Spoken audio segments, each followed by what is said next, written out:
Given that it is 1:30 sharp, we might start, hey? Okay, I'll mute and it's up to you, Irma. All right, welcome everybody. My name's Irma Bilgrami and I'm an intensivist here in sunny Melbourne. As you can see, I'm wearing my coat inside the office with the heater on. So welcome. Welcome to the first SAQ feedback workshop. I would like to start off with an acknowledgement of country. So on behalf of CICM, CICM acknowledges and pays respect to the traditional custodians of the lands across Australia on which our members live and work, and to the elders past, present and future. We pay respect to the Wurundjeri people of the Kulin Nations as the traditional custodians of the land on which CICM office stands and where my hospital and my home stands as well.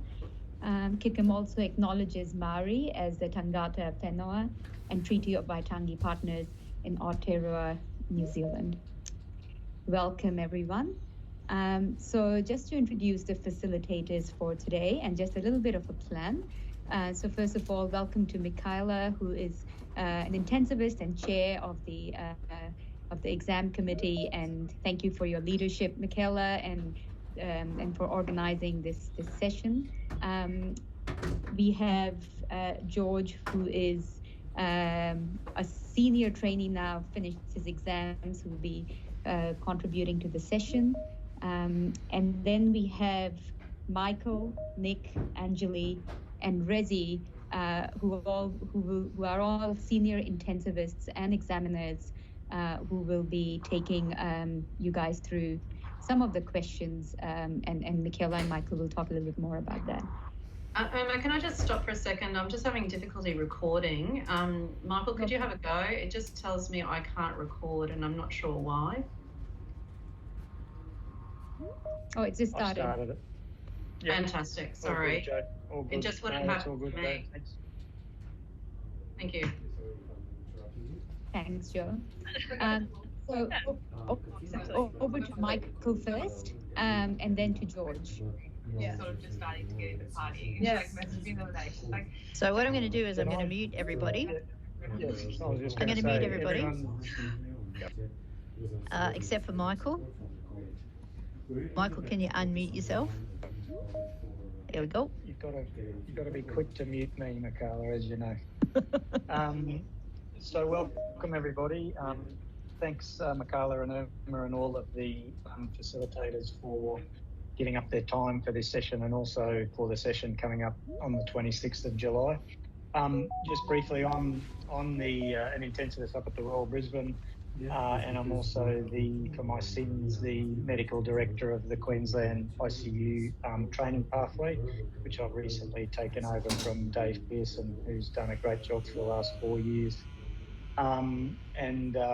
We've sort of hijacked our Wednesday afternoon senior registrar teaching session today, and also in 3 weeks' time to, I think we'll all agree, a fantastic initiative from Michaela and everyone else who's facilitating these two sessions to give the trainees and current exam sitters some fantastic, fabulous advice and tips and tricks for tackling the written exam. Michaela's going to, I think, just outline how the day's going to go, and then George is going to do a presentation on sort of his take on how to tackle the written exam as a recent passer of that particular exam, which is great. And then the exam guys will each go through some de-identified answers to some past papers and past questions, and just give sort of a real-time critique of those answers and how they're tackled, particularly I think as it pertains to the glossary that comes at the start of the written exams. So we're very happy, and I'd just also like to thank Jo for her fantastic contribution to getting this set up, and to also Helen, who's on holidays. But we thank you very much, Jo, for facilitating these two sessions. They're going to be invaluable and almost certainly will continue on for many years to come. I'll hand you back to Michaela. Okay. So welcome everybody, and Thank you for this. I'll talk a little bit more about it afterwards, but I think the way that it's going to run is, first of all, we're going to hear from George, because George has recently sat the fellowship, so he's got something that we don't have, recency. But can I just say, the scars from the fellowship tend to sting for years. It is a big thing that you are attempting, and we recognise that, and we can still remember the horror stories from our own time. So first we'll be delighted to hear from George. He will then have to run off because his roster changed, so he couldn't spend the whole time. George is from the Alfred. Then afterwards, I will say a few words, talk a little bit about the glossary, and then we're going to have a look at some questions and answers. Now, these questions and answers are de-identified, so we don't know the names of the people that sent them in. Thank you very much, by the way. It was great of you to send them in. I actually had so many that we've got a lot. And we will not be able to get through them all, but that's all right. That's why we've got a second session. But we'll talk more about that. So, George, I'm going to hand it over to you. And feel free to start. Thank you very much, Michaela. I will just share my screen if I can. There we go.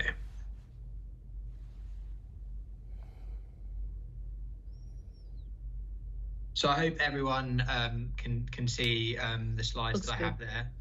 So my name's George. I'm an SR at the Alfred, although currently doing some rural time up in Mildura in the north of the state. And I have kind of got into presenting today through my work with the CICM Online Education Committee. Before I start my slides, I just want to highlight that this session is being recorded for the Queensland Intensive Care Training Pathway, and that continued participation is considered consent. And there's also a QR code at the bottom of my screen, which I'll just give people a minute to scan for feedback, and I'm sure that will come up again later in the presentation. And there may also be some other feedback forms that are emailed around in due course following the completion of these two sessions. I just want to give a couple of disclosures first. So I've said N equals 1, that's one study group. So these thoughts are kind of based on my take of recently sitting the exam, together with Jared and Zoe that were in my study group. Other things that are probably relevant in terms of what I mentioned, that I'm a member of the CICM Online Education Committee, and I'm also an editor for the Bottom Line website. So I think I'm assuming that given there's 90 people here, people are going to be in different phases of their approach and timeframes of when they're sitting the exam, from a month to probably a longer period of time out. So I think people will hopefully take different things from this. And I don't really anticipate on spending more than sort of 5 or 10 minutes on this presentation. So I think my first thing that I'd like to talk about is study groups, and I think that was very, very important. We formed a very close and small study group. We met frequently, and we made sure that we did regular practice exams. And what I would say further is that close to the exam, so kind of the 4 to 6 weeks out, we ended up doing a couple of double headers where we simulated the exam itself. So we would do one paper in the morning, have the hour for lunch, and then do another one. And that was very good for, one, training your hand to write for so long, but also was important for that kind of building up that stamina and concentration that it takes, because by the time you get to question 30 on the afternoon, you're pretty ready to have a break. With respect to the questions, and I think this is probably where we may have done something slightly different to sort of other people that have historically sat, is we didn't really use that many questions from the previous papers. We wrote a lot of our own questions, and we would sometimes do papers that were just full of questions that we made up ourselves, that were based on patients that we'd seen whilst at work, someone else had talked about, or come across in other circumstances. And I think the benefit of that was twofold. One, it threw up some pretty curly questions, so it gave us some preparation for how to answer those questions, like the one about clamping an ET tube that we got in the last sitting. But also it made you cover areas of the syllabus or non-syllabus areas of what you could get examined on, and think about it in the mind of an examiner, and kind of cover the knowledge. We used WhatsApp and a Google Drive WhatsApp, we had a very regular chat where we would post, aside from writing sort of papers of questions, we would share a question of the day and do one of them a week. We would share various bits of sort of data that we'd come across or seen, or articles, and it just really allowed us to continue to kind of, I guess, do little bits of revision, sort of micro doses of revision whilst at work. You could look at your WhatsApp and 5 minutes look at this article and or look at this gas, and it just kind of continued to kind of consolidate that knowledge. And then the Google Drive we set up was a very useful resource where we could pool all our questions that we'd written, papers and sort of presentations and things that we'd come across, and that was very useful in the lead up, and we just needed somewhere central where we could quickly flick over everything that we'd done prior.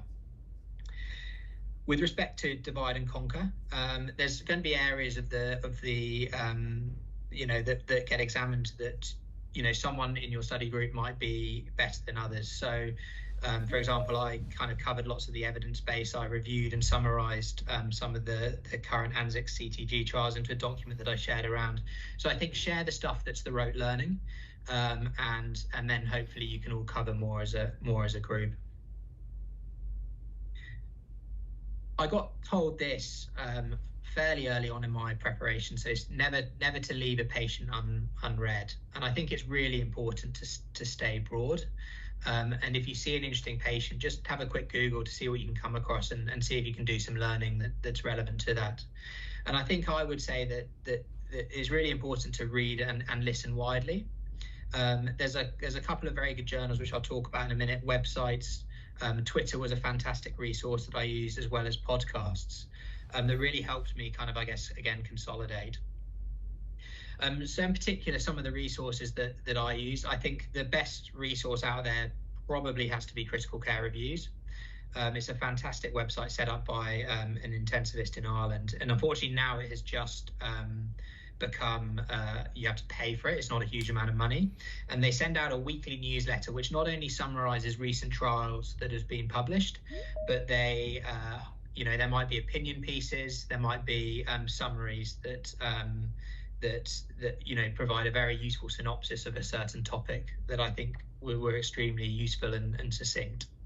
Their paper of the day is another section of the website which is free, where the editorial team uploads one paper each day, and again it's on a whole host of random things within the critical care sphere, but again it just produces some undirected sort of focused micro learning that you can kind of, again, if you have 5 or 10 minutes in the day whilst on the shop floor, you can pick something out. Obviously, and without any bias, the bottom line, we try and keep, you know, regular trials summarized. Obviously, having to note that the people that editorial team are people like myself, so it's not going to be the trialists themselves that you might get with Critical Care Reviews. The college has some very useful resources. Through the online education program, there's a whole heap of videos that are up online, which of which there'll be talks recorded.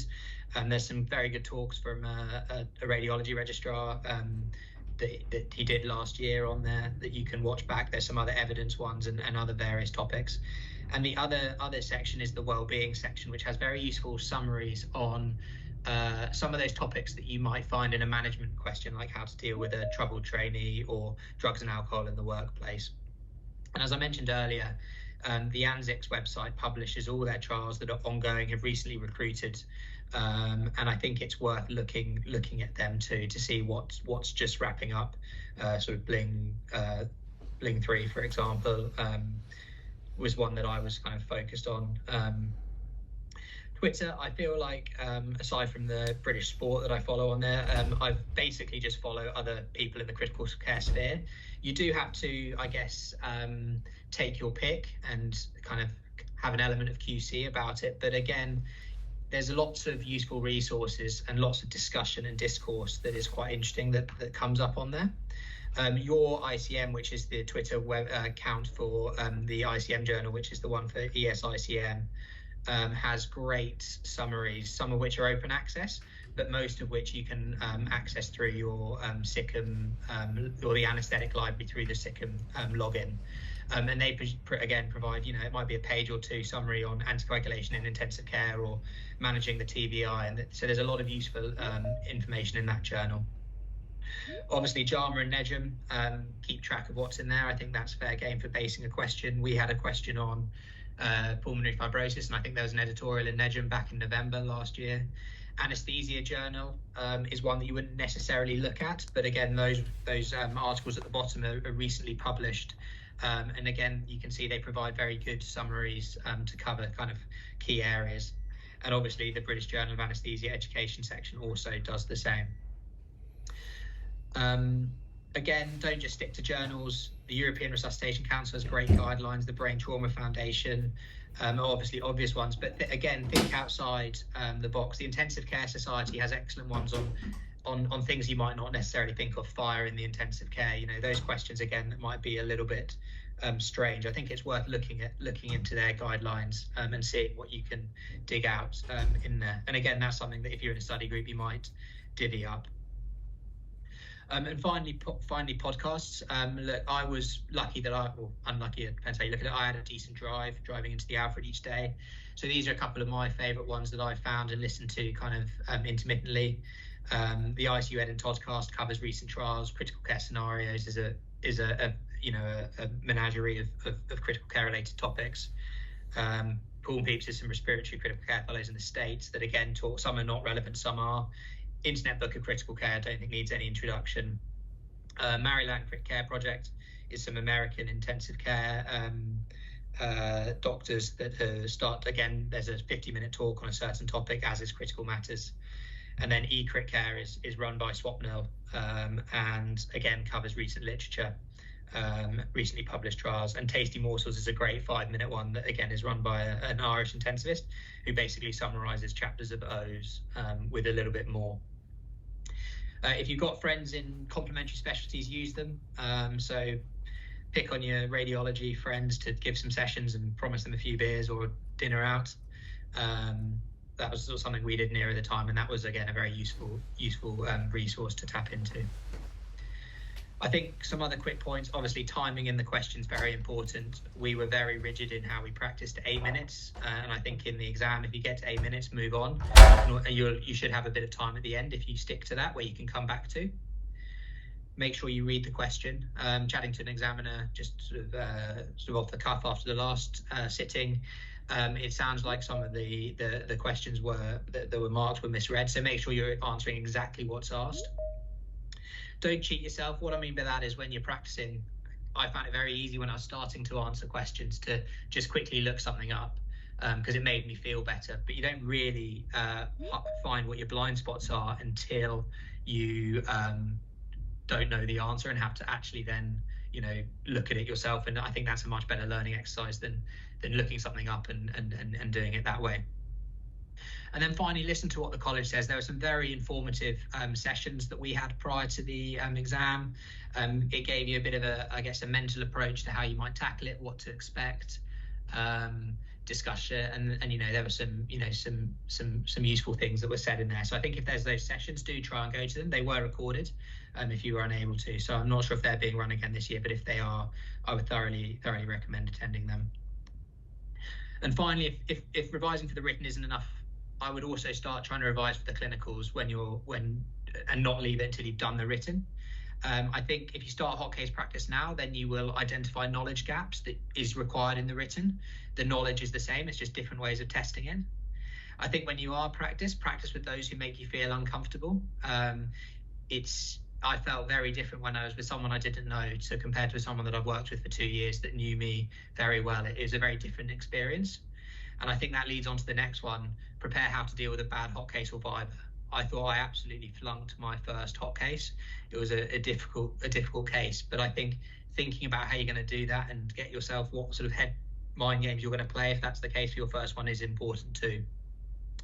And then finally, this is probably relevant for both the clinicals and the written. I think feedback differs even between examiners. I don't think there's a perfect approach to answering it, but I think the best thing is just to take it all on board and develop your own approach. So I think that the overall summary is, I think just if for all questions, just put yourself in the position of a new locum consultant who wants to practice safe medicine and make a good impression. I don't think you need to be a professor. The knowledge isn't requiring that. It's just someone who's going to be safe if left alone in the unit. So I'll leave you to get on with what I imagine most people have come here for. And I guess if there's any questions, I can quickly take them now. I'm very happy for my email address to be given out. If there's anything later on, I'll send her a message and she can distribute it if needs be. Thank you.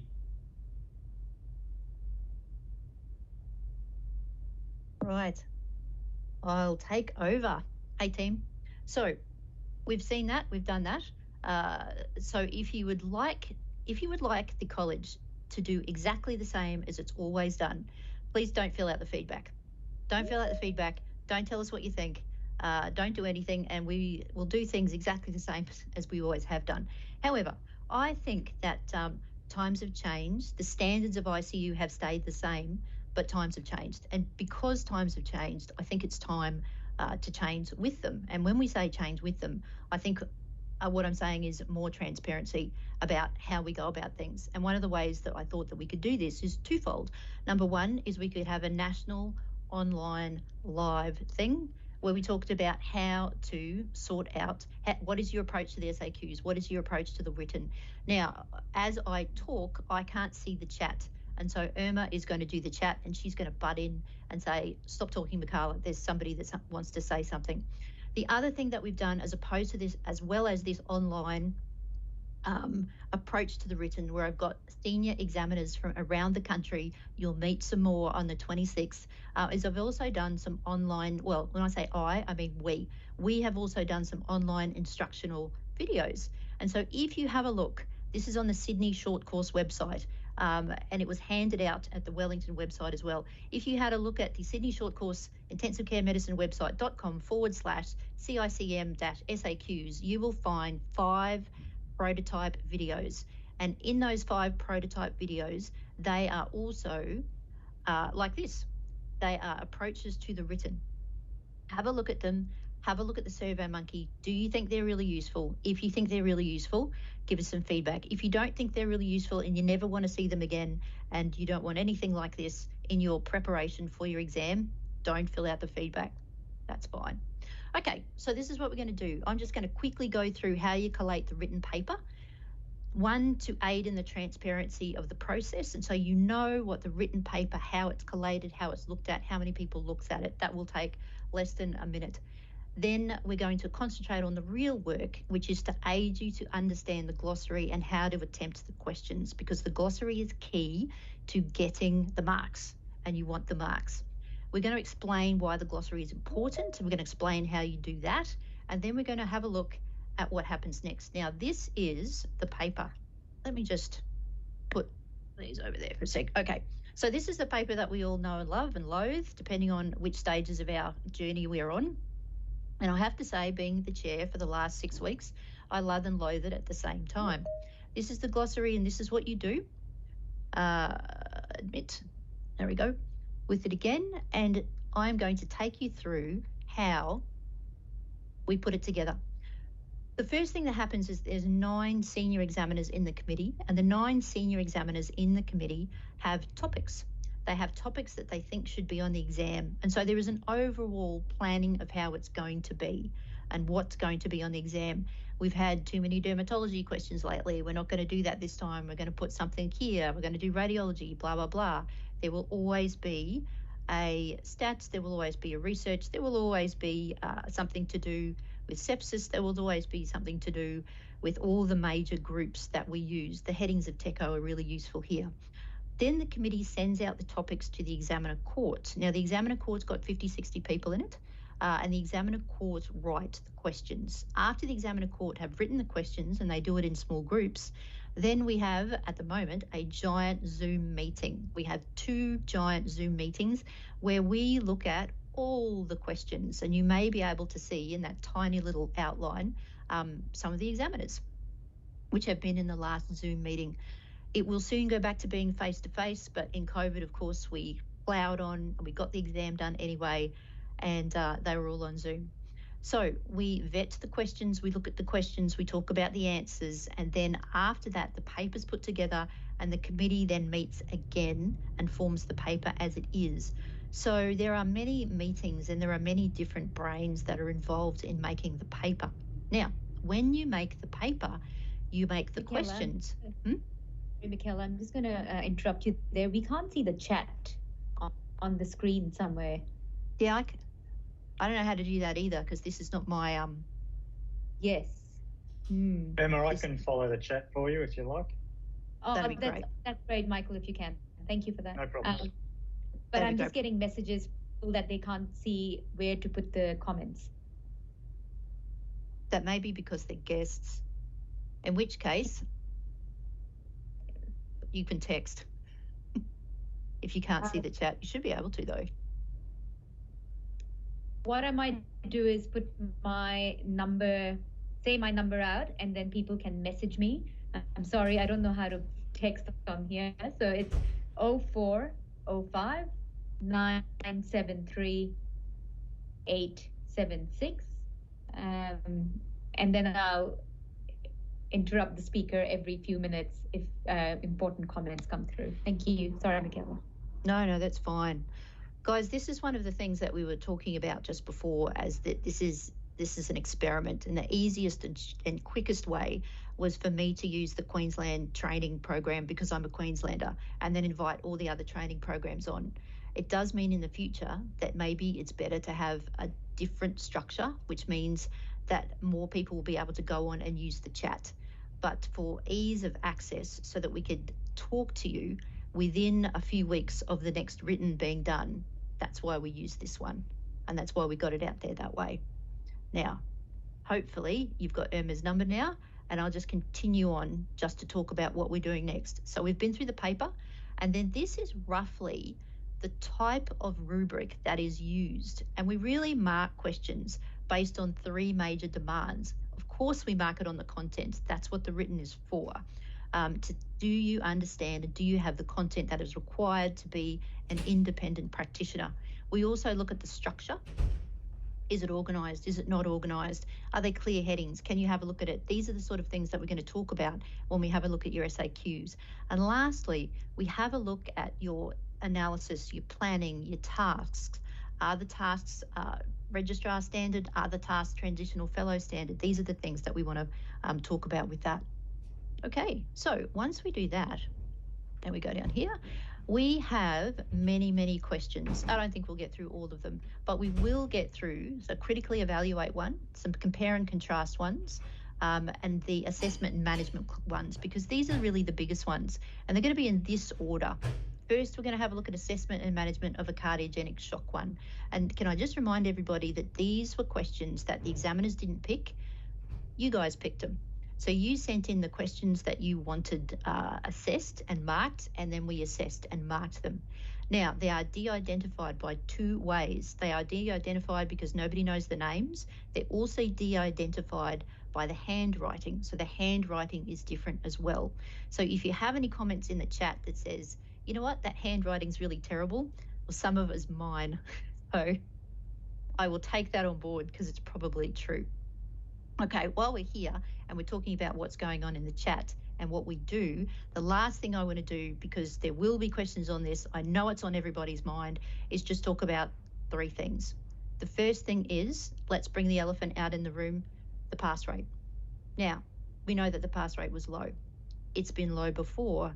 The question is, why is it low? Now, the answer is most likely the same thing as our specialty. It's multifactorial and poorly understood. One of the things that we would like to understand is where's there a process inside the exam that we need to change? And for that, we have the ACER report. When is the ACER report coming out? At the end of the month.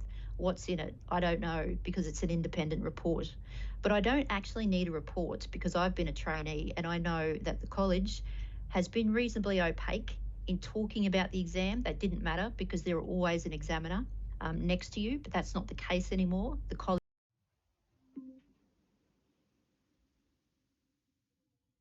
examiners, because the college trainees have exploded since when I trained. When I sat the exam, there were 40 people sitting in the exam. There are over 100 people that have applied to sit this latest written, and therefore I think things like this are necessary, and so that's what we're going to do. The other thing is the syllabus. Somebody will ask me about the syllabus. What's happening with the syllabus? Well, at the end of this month, I will be locked in a room with several different people, and all of whom I'm very proud to work with. And that will be the last draft of the syllabus. It will then go before the board. It will then be road tested next year. It won't be ready for the first sitting next year, but it's a lot further along than it ever has been. So the end of next year to the beginning of 2025 is when it should appear. But before then, you should see it in draft form, because we have to test it and we have to get feedback on it. So let's get back to the real thing of what we want to do, and that is the first question. So here's the first question. So this is the first question that was actually in the last paper. So the last paper, the very first thing that the last set of candidates saw was this one: discuss the assessment and initial management first hour of an intubated patient admitted to the ICU with cardiogenic shock. After percutaneous coronary intervention for acute coronary syndrome, your answer should include, but not be limited to, the following headings: potential likely causes, suggested diagnostic approach, and key elements of the management of likely causes. And for this question, we have the de-identified patient answer, and I'm going to hand over to Nick, who's a senior examiner from South Australia. Nick, you'll have to unmute yourself. Thanks, Michaela. There's currently 113 people online. So what I might do is just talk through this question, leave any chat questions or comments until the end, and then try to cover them then. Otherwise, we may never actually get through the first question. This question is clearly a very broad clinical one, and I think most of you could probably write for about 25 minutes plus if there was no time limit. And so that's why you need to be really rigid and strict with your time management. And it's a real trap, because if the last question was the nightmare stats question, and you're feeling depressed and down, and you suddenly get a question like this, you basically want to keep writing because it makes you feel better. But it really is a trap. And what that means is that you'll be taking time off, time available to answer the rest of the 14 questions in the paper. And you need to make sure you get to all 15 questions. So certainly my technique was a very strict limit of 9 minutes per question. And that meant that by the end of a 15 question paper, I had 15 minutes left over in the bank, so I could then potentially go back and add to those questions that I thought deserved a bit more time. Or if you use George's technique of 8 minutes a question, you'd have 30 minutes to go back and add to your answers. Within the question, you also need to allocate your time appropriately. Now, if it's a multi-part question where there's an A, B, C, D, etc., and the allocation of marks is uneven, you'll be given the mark breakdown. And that's roughly how you should allocate your time. So, for example, if there's a subpart worth 3 out of 10 marks, you should spend about 30% of your time with that particular subpart. It's a bit more difficult with a question like this, but you need to make sure that you leave enough time to cover all the components. And in this question, there were clearly at least 3 components. If we look at this particular question itself, it's obviously an assessment and management question. And 2 or 3 years ago, that's probably all the wording that would have been used in the question, although the meaning of assessment and management was outlined in the glossary at the front of the paper. But now you're more likely to get headings within the question itself, partly to help you with your structure, but also to make it really clear as to what the examiners are after. So you may well now get these sorts of headings actually within the question to try to help you a bit with your structure, etc. If any of you have done pre-exam courses, you will hear the instructors repeatedly talking about structure, structure, structure, whether it's a written paper, whether it's vivas, whether it's hot cases, and it's something you really need to practice. And you're lucky with this question in that it gives you a structure, but other questions may not. And the reason that structure is so important is because it enables you to organise your thoughts. You're less likely to miss things, particularly some of the simple stuff that you tend to overlook. And it's also easier to come back in that 15 minutes you've got left over at the end to add to something if you've got a nice structure already in place. And perhaps most importantly, it's a damn sight easier for the examiners to mark your answer as well if it's got a nice set out structure rather than some big amorphous word salad. And in terms of the answer, don't forget that it's marked against a predetermined marking grid. So When you're practicing particularly, think about what's likely to be in a marking grid for that particular question. So make sure you read the question really carefully, and it's amazing how often this doesn't happen, because it's hard for us with a marking grid to give you marks if you answer a different question. And also starting off your answer by rewriting the question or by putting down some non-specific motherhood statement is clearly, again, unlikely to appear in a marking grid, so you're probably just wasting time. There are not going to be marks for it. Try to stop going off on tangents, particularly if they're fairly peripheral, because again, it's unlikely to appear in a marking grid. And if headings have been suggested in the question, there's a fair likelihood that the marking grid as well is going to reflect that. So try to use those headings if you can, at least as a basis for your answer. So if we look at the sample answer that's on the screen there, immediately you can see that there are headings, and as I said, we love headings, and the candidate has chosen to use the ones that were suggested in the question, so that's great. So if we start with likely causes, you can see the candidate actually has done a pretty good list there. They've listed most of the causes, and most importantly, they've made sure that they're relevant to the scenario. So it's a pretty good list. They could potentially also have mentioned pre-existing LV dysfunction and maybe a couple of other things, but it's actually a pretty good list. Now, are there other potential causes of shock in this patient? Clearly there are, but they're obviously going to be pretty unlikely. Things like sepsis, etc., are very unlikely. The scenario tells you that the patient's been admitted with cardiogenic shock, and you only have a couple of minutes, so you need to try to keep it relevant. Come out with the big ticket items. We then move on to diagnostic approach. And don't forget again, you've only got about 3 minutes max for this part of the question. Now the answer right at the top there actually says history, examination, and investigations. And those are the components of assessment as defined in the glossary. But unfortunately, when you go through it, the answer actually doesn't cover all of them.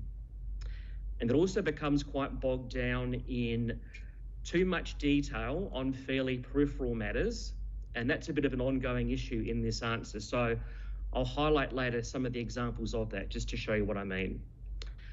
So if we then break down the components of diagnostic approach, we start with history.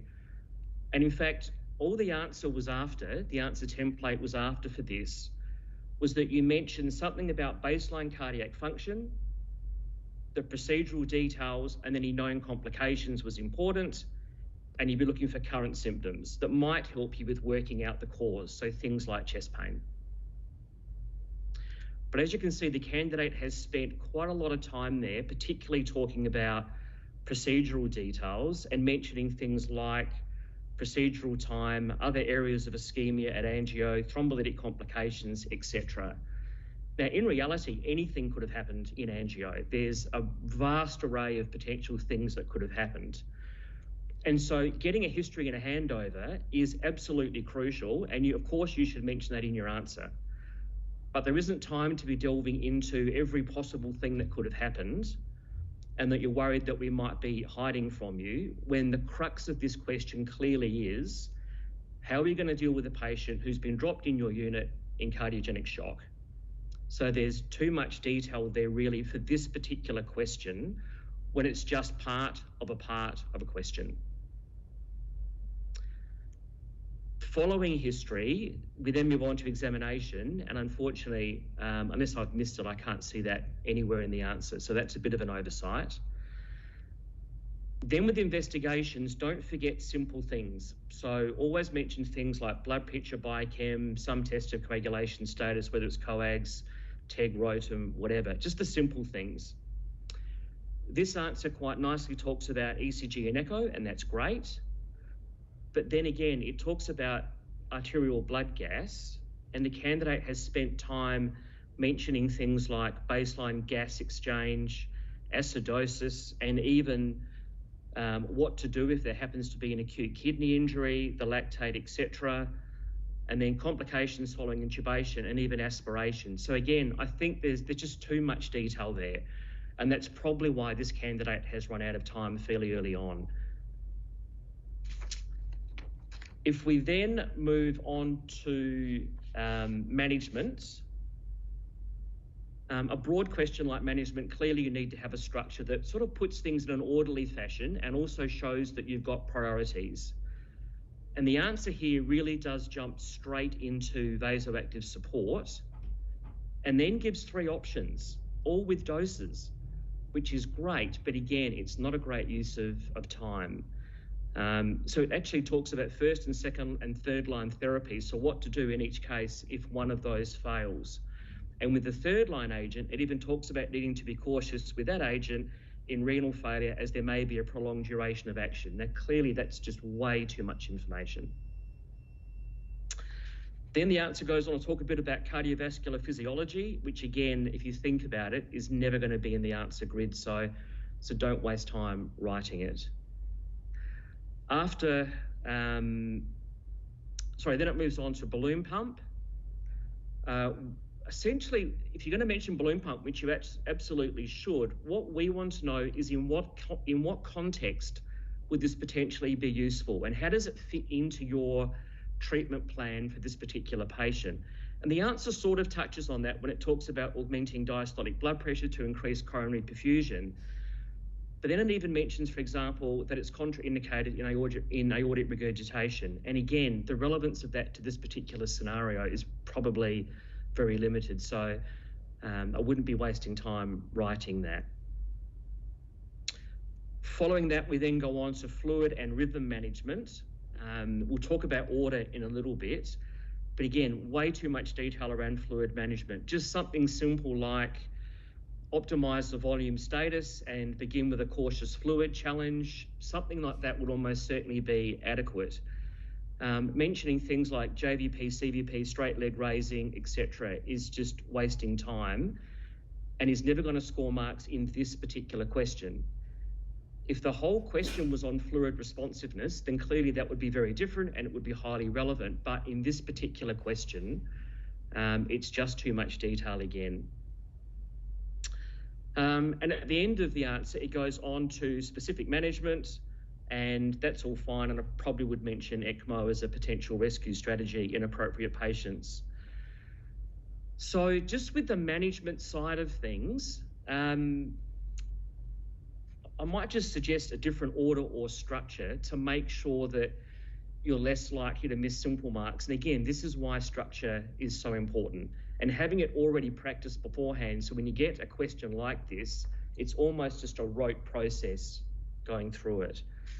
So I would start very simple, something like monitoring vascular access, rapid management of arrhythmias, optimization of volume status, hemodynamic support, consider cardiac output assessment, echo, invasive, address likely underlying cause, for example, if ischemia, repeat stent or CABG, if tamponade, percutaneous or open drainage, consider other cardiac supports like balloon pump if ischemic and no procedural fix, ECMO if refractory cardiogenic shock in a suitable patient, and then maybe management of any bleeding from the puncture site.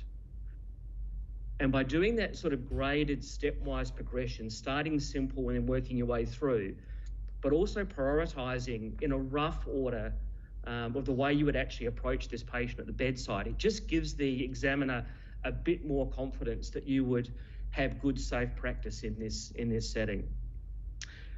So, yeah, a logical, systematic approach.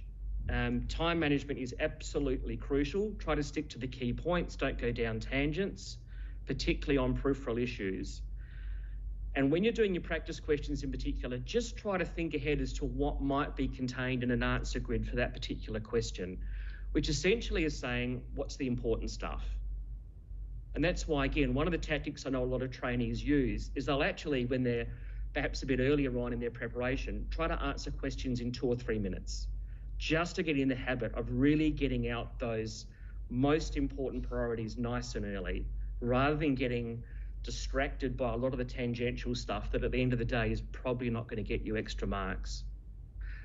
So just in summary, with this particular answer, I think there's probably enough in there to pass the question. So it would probably be an okay pass. But there's a lot in this answer that doesn't need to be there. And the candidate quite helpfully has noted on the end that they have spent 15 minutes on this, and that would be a real concern for me, because what that means is you've got a lot less time left over for the other 14 questions in the paper. So you could very quickly start to get behind, and it's an absolute sin to get to the end of your time and not being able to address one or two questions at the end. So that's a lot in a short period of time. So I'm sorry for racing through it, but I know I've got a lot to cover. Nick, there are two specific questions which I might just, that have been messaged to me.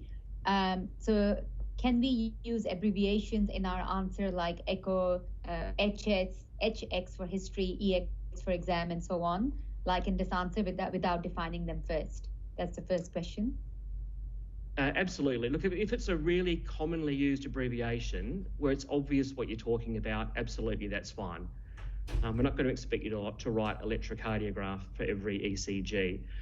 But if it's one that's a little bit less clear or a little bit less common, or if there's a potential double up, so for example, IABP, if you're talking about balloon pump or arterial line, something like that, it might be worth the first time you mention it in your answer just to bracket it so it's really clear what you're talking about. But again, we're not trying to trick you up, not trying to trip you up here. So if it's a really common abbreviation, that's absolutely fine. The second comment was just a request to see the marking grid. So I actually wasn't given the formal marking grid. I was just given a bit of an answer template, and that's what I've worked off. So we're going to talk about marking grids and the ANGOF, and why can't the exam formal report go back to the old way where they used to give out the answers at the end? And I see Michael's hands up. Yeah, I was just, it's all well and good to say, imagine what's in the marking rubric, but we've never seen one, so it's hard to imagine what you are actually looking for. But I guess Michaela's going to cover that later. That'd be good. I will, Michael, I will. There's another question in the chat. Oh, I can't see the chat, I'm sorry. Okay, I can say it. When the question states, include but not limited to the following headings, is it safe to only address the suggested headings? So basically what you're talking about, Nick. Absolutely. And to be honest, if you cover those headings well, you're going to pass the question. All that's saying, if you can think of any broader issues that you like to raise and they're appropriate, you'll get additional credit for that as well. But you'll still be able to pass the question without doing any extra. But if people think there's something extra that they'd like to talk about, because as Nick says, this is a question that you can spend the entire week on and several conferences on. If you think that there's something else in there that you can put down and you've got time, do so. This is your invitation to show off. However, it is not necessary to pass. Right. Well, I can't see that, but what we might do, Rezi, is just go on to the next one, because the next one was Angela's, but she's also on call. So I'm going to give this one to you. Okay, so thank you, Michaela. So I'm Rezi, I'm one of the specialists in Darwin, and although you might find it unlikely, I'm actually called here. So I feel sorry for all of you who are in colder parts of the countries. So I was asked to look at this critically evaluate question. And I think when you look at the glossary, critically evaluate, I don't think there's a lot of doubt what that means. It's looking at a particular topic and critically evaluate the known literature that you might be aware of. I would say in general for critically evaluate questions, there is very often some controversy because we would want you to explain something that is not black and white, because then it wouldn't be very interesting to discuss it in the first place. And it very often leads to that we want you to show how you interpret available literature, how you would add that into your clinical practice. So that is, I think, what the examiners will very often be looking for.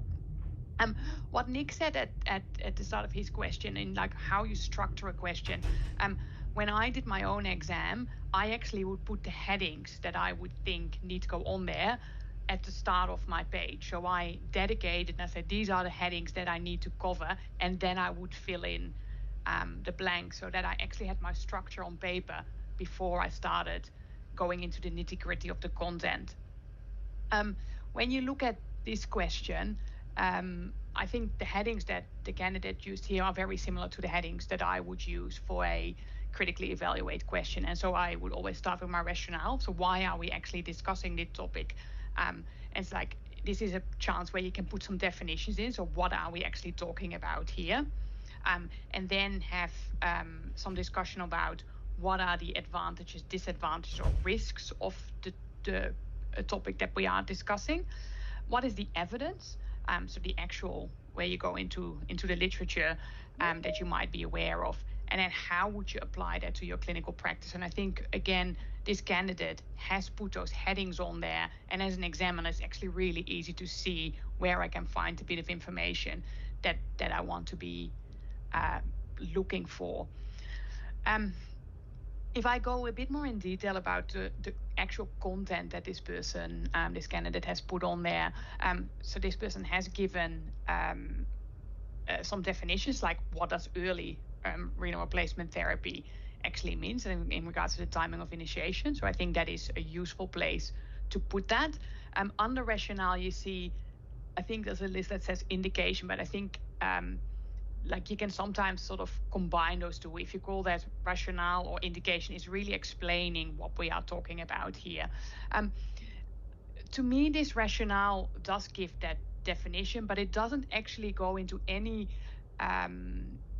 exploration why early might be better, why we are actually, often not me, but researchers have tried to explore this. They just say, this is what early renal replacement therapy means, this is what late renal replacement therapy means, and some people get it early, other people get it late, but it doesn't really go into detail why it could be important. And so the marking information that I was given, where it sort of says, like, we can say there's an accumulation of toxins in renal failure. Accumulation of toxins has a level, a level of, a dose-dependent risk of complications. The threshold by which that safety is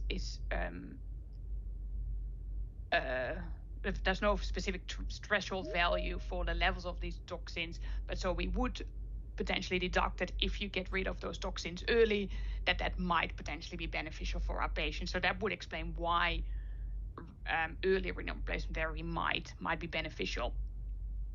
The candidate here has then gone into advantages and disadvantages and has really compared advantages for early and late and then disadvantages for early and late.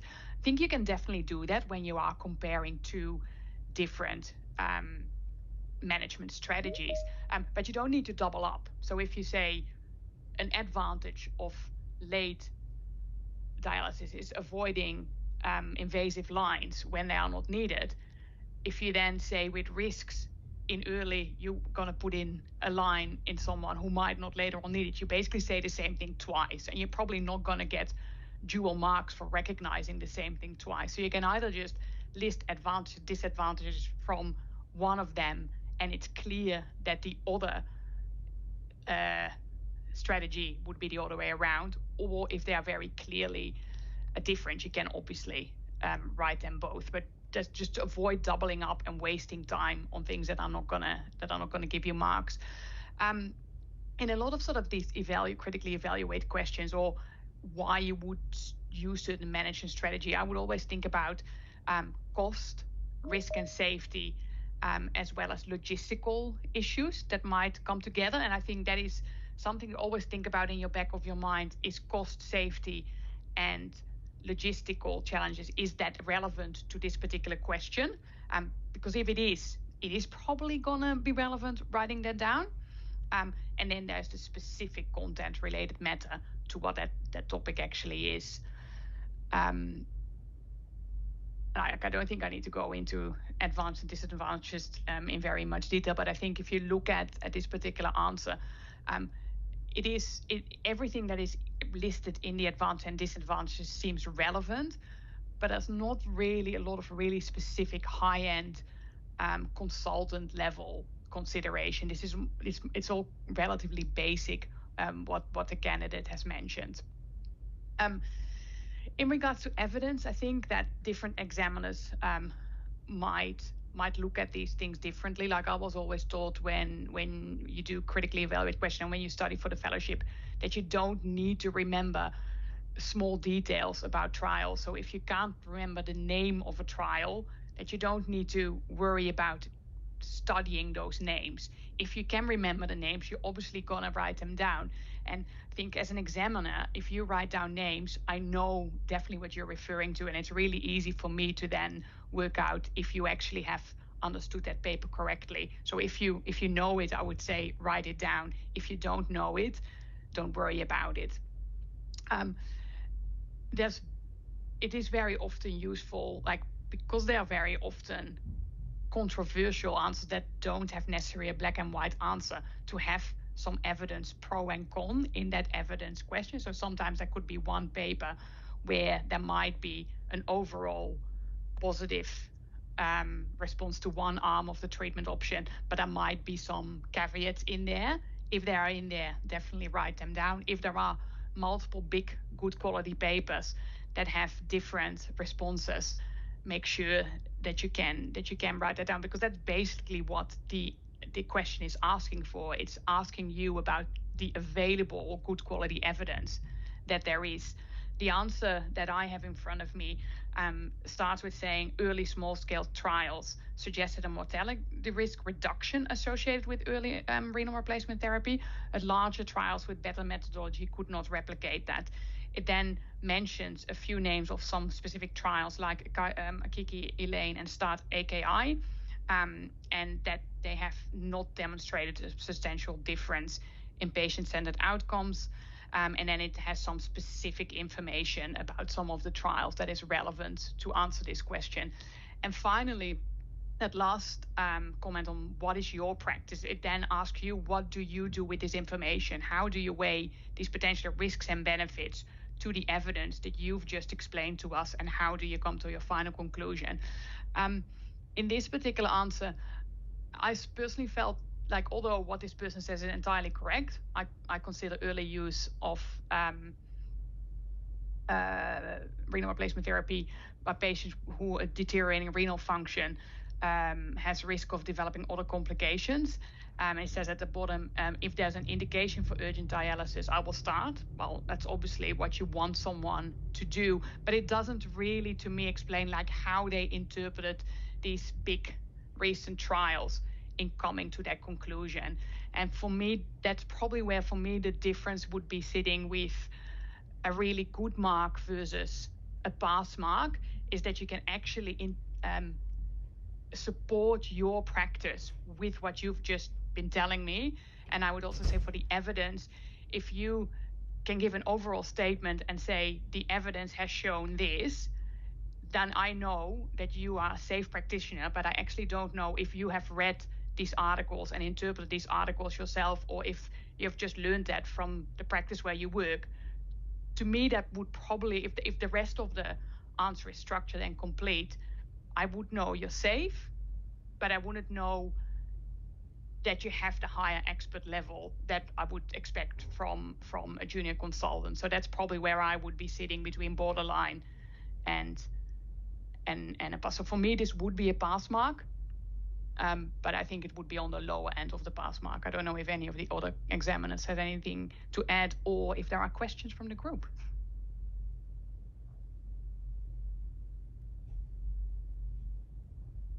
Questions from the group, guys?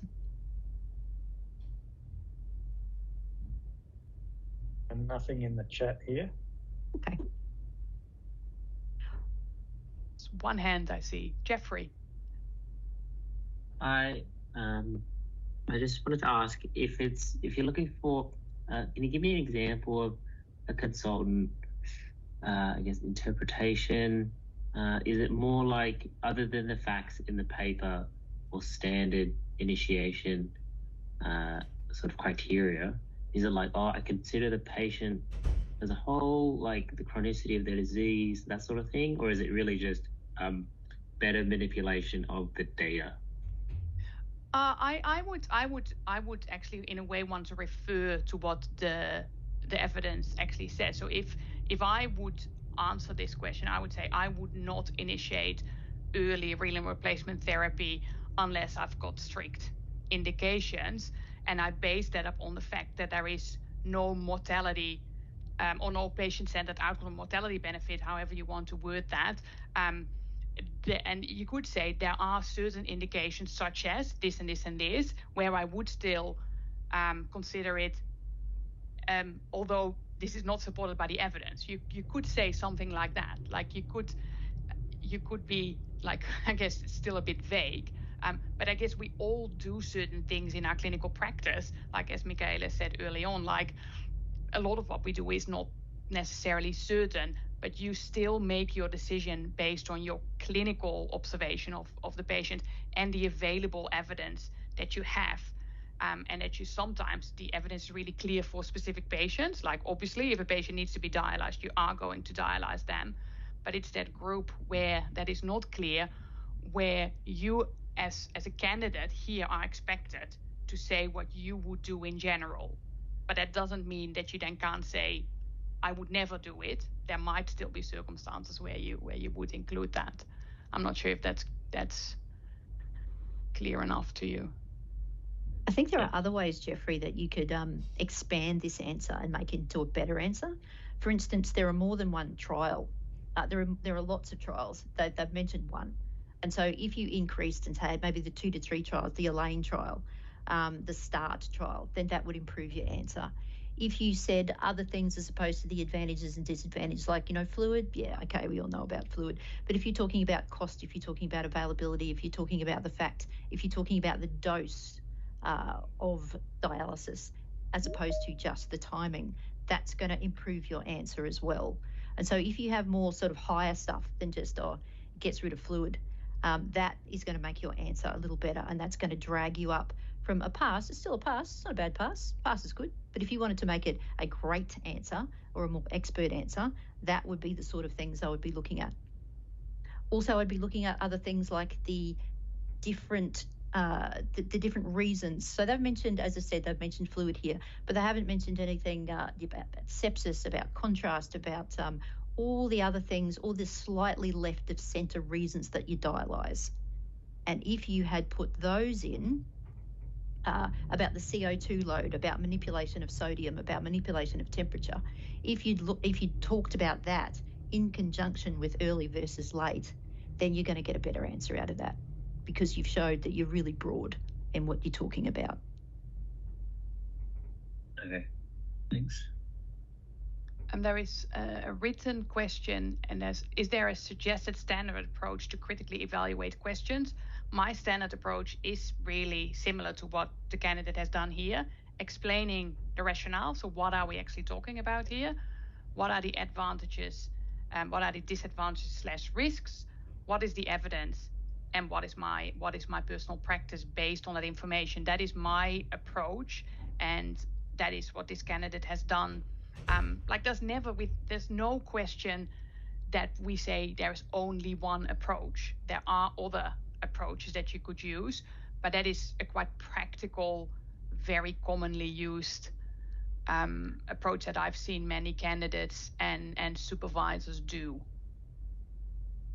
Okay. Well, what we might do is we might let you guys read the next, let you guys read the next question. We're going on to question 2 now, because Angelique's back. And meanwhile, Nick, there was a question that was sent to you about question 1, about how would you improve that last answer, which was fairly comprehensive, but how would you make it an excellent pass? And then Angelique will talk. Yep. I mean, there would have been some drop marks in the diagnostic approach, but the big money for me really was in the management side of things. So I think if the candidate had a really nice prioritised systematic approach to management that gave me confidence that if they were faced with that situation, they would know what the priorities were and roughly in what order they would address them, I think that would have bumped it up further again. So as I said, I still think that would have been a pass, but it's a relatively straightforward question. So I think just with a little bit more structure, etc., and a bit more detail in the diagnostic approach, they could have actually taken that up to a higher pass. Cheers, Nick. Okay, Angela, you're on. Hi, Michaela. I'm okay. Sorry about that. I'm late. I'm just dealing with something on the floor. So Michaela always asks me to do compare and contrast because she knows that I like it very, very much. So with the compare and contrast question, the reason that I like it is because I think it's actually an easy question when we apply our knowledge and our common sense, but I think has taken a little time for the candidates to adapt, so for who, when you are studying, to adapt to this kind of question. So Michaela and I wanted to give you an example how something that was in the past a list question these days will come up as a compare and contrast question. And I'm going to give you examples of questions that has happened in the last few years, and also show you how in the past, we, as an examiners, we actually want to be very specific about the things that we're looking for. By no means we want to guess what I'm thinking exercise, because that just doesn't benefit anyone. What we really, really want is, I think this question is important, and I want you to answer this question to me under these headings. So you can see how in the last 2 years, all the compare and contrast questions in the papers have said, please tabulate your answer under the following headings. So it was 3 compare and contrast questions in the last paper.